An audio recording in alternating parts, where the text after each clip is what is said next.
Hey beautiful, welcome to my channel. My name is Dale Pasco, and since you're here, I believe it's safe to say that you are a lover of all things womanhood and femininity from a faith perspective. Over here, we love talking about all things girly, ways to improve your life, your mindset, and to take care of your body. So make sure you hit that subscribe button if that is what you are into, and turn on that bell notification so that you can be notified when new videos are uploaded. Okay, so today I'm just gonna jump right in. There are times where I will be compared to another woman because it seems like I'm not as rough as her or as strong as her when it comes to the way that I speak, the tone of my voice, and stuff like that. And so I was just sitting and pondering on different conversations that I've had with other people and even different remarks that have been made. And the Lord was just telling me, be careful not to allow anyone to push you to prove that you're no longer that person. And what I mean by that is this. There are times people will make remarks and say, you're so gentle, you're so soft, I would have done this, I would have done that, I would have cussed that person out. And if you still feel like you have to prove that you can go there too, then you will definitely say, yeah, well, I mean, yeah, I may be soft right now, but don't think that I can't do X, Y, and Z. And without even knowing it, you're still like holding on to the person that you used to be, and you're not fully embracing where you are now.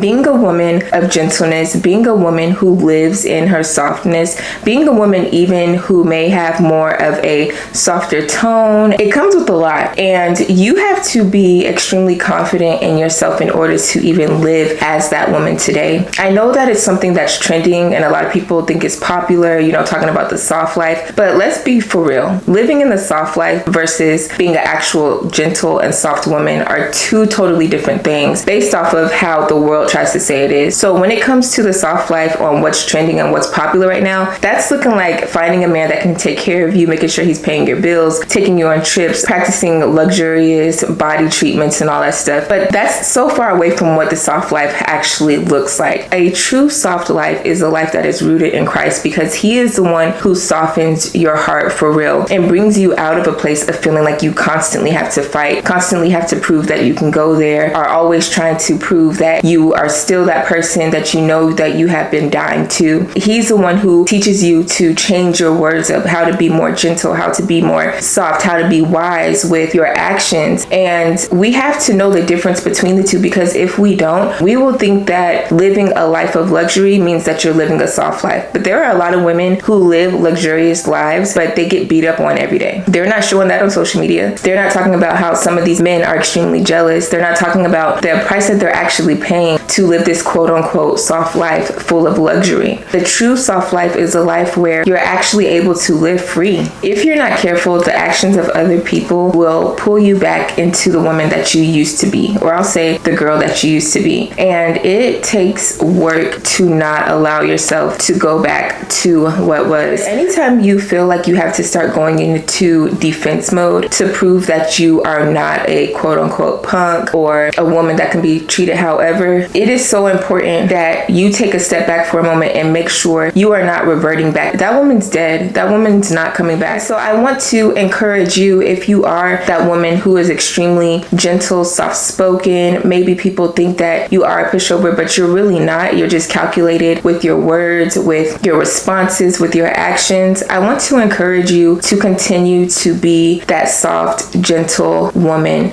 Don't feel like you have to prove that you can go toe to toe with them. Don't feel like you have to prove that you can still pop off and, you know, roll your neck and cuss people out and all that stuff. Let that life go. Like, if you want to live in this gentle, soft space for the rest of your life, continue growing and becoming the woman that God originally planned for you to be. And sometimes it can be really uncomfortable because it feels like we're being seen the wrong way. And naturally, you want to defend yourself. I was thinking about how being someone who is softer spoken, you can be seen as someone who doesn't house a lot of power or who may be just shy in nature. There are people who yell and they scream and they know how to tap on people's emotions to get a response. But when those people who have been tap danced on leave their influence, their life was not changed at all. And then there are people who may be a little bit more soft-spoken. They may not be hooping and hollering, but they release things into people's lives that when when those people leave, they know that something has changed.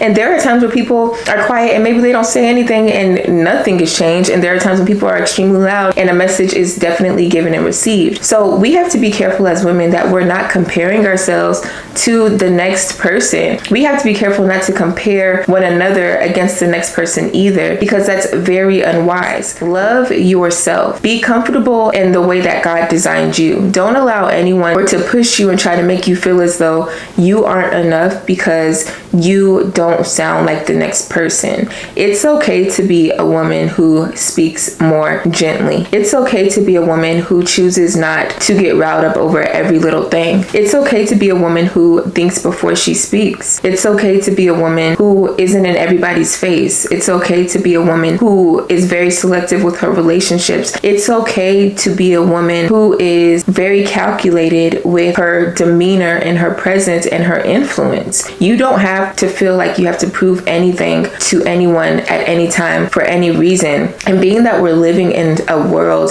that tells us to live this soft life, but still encourages us to be as loud and boisterous as you desire to be. I mean, do what you want. However you have been designed to be in this world, be that woman. But don't allow outside influences to pull you out of the design that God has formed you into. There are things about us as women that I believe every single woman possesses. However, every woman does not take the time to explore those characteristics or those mannerisms. That's okay. If a woman chooses not to, that's perfectly fine. It's not a knock on her. But don't knock the woman who is exploring God's original design. First of all, let's go here. Femininity started in the church. Gentleness started in the church. Let's be reminded that gentleness is actually a fruit of the Spirit, okay? So this isn't something that just came out of thin air and became popular. We are living in such a time where things are just rough. And if you're not careful with your heart, you will allow your heart to become hardened, and you will be extremely rough in your actions, in your speech, in your walk, in your stance, in your glare. Everything about you will become rough. But to be gentle and soft in this time takes courage. It takes courage. It even takes boldness.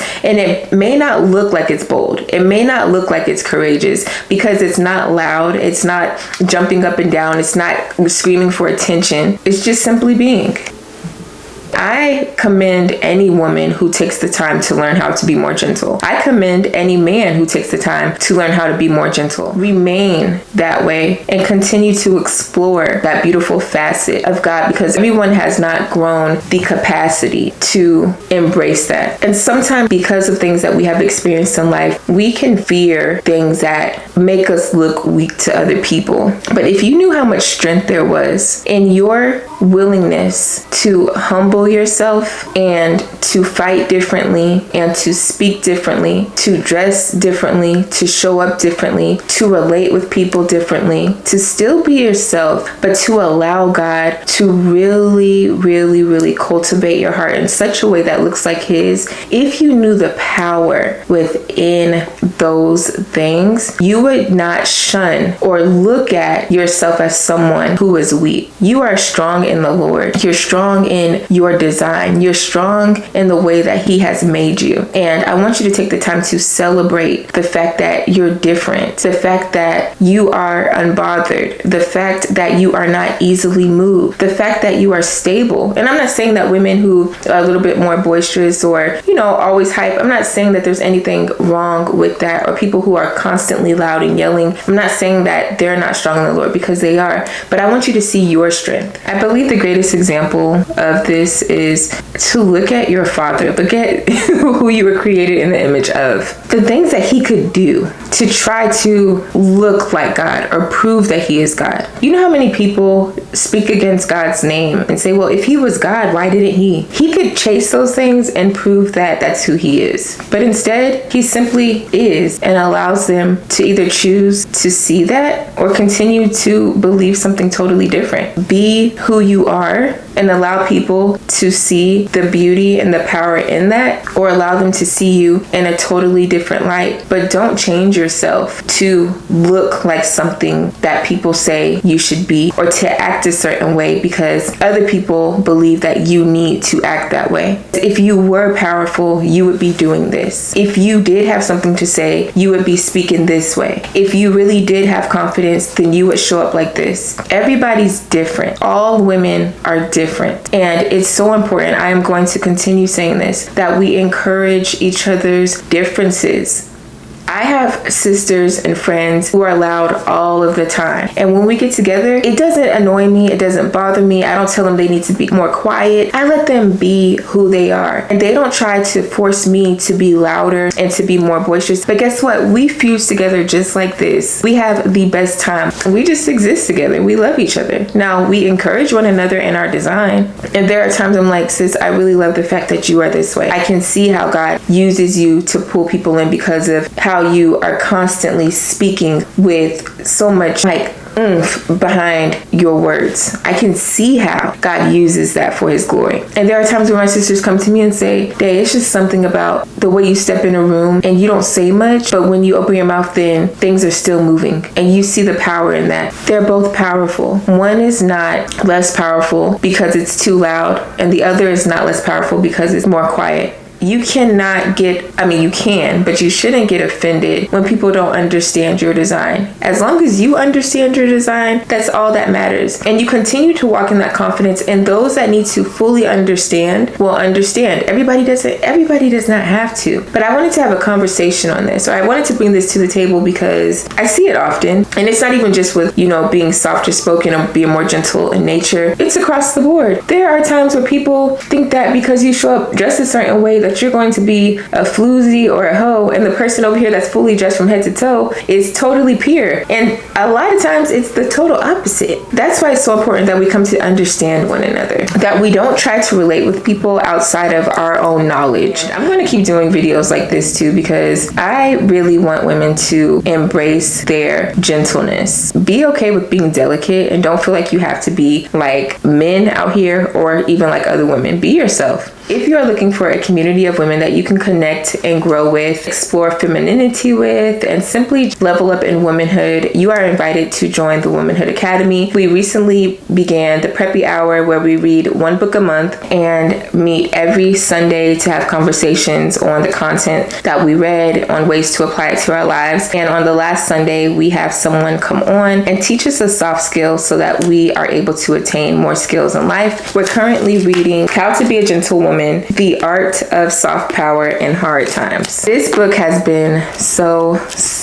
good so far. I will go ahead and put the link right here if you want to join us. If you haven't already, go ahead and hit that subscribe button and that notification bell so that you can continue to explore womanhood, embrace femininity, and do it all God's way. I am Dale Pasco. Whenever God sends you to a room, make sure you step in there with your head held high, because you know that you're supposed to be there.